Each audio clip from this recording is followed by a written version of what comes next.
పక్షం కర్కాటక రాశి జనవరి మాసంలో రెండవ పక్షం ఎలా ఉంటుంది 2026 గాను. ఇక్కడ రెండవ పక్షంలోకి వచ్చేసరికి పంచగ్రహ కూటమి మొదలవుతుంది.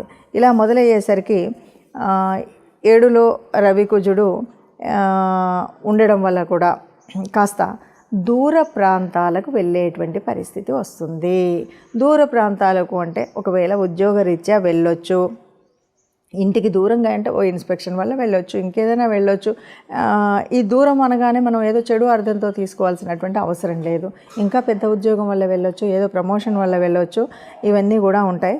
కాకపోతే ఆర్థిక వ్యవహారాలు మాత్రం కొద్దిగా మధ్యస్థంగానే ఉంటాయి. అంటే అలా అంటే లాసు ఉండదు, గెయిన్ ఉండదు, మధ్యస్థంగా ఉంటాయి.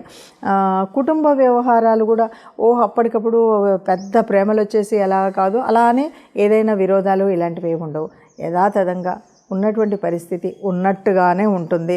ఇవన్నీ కూడా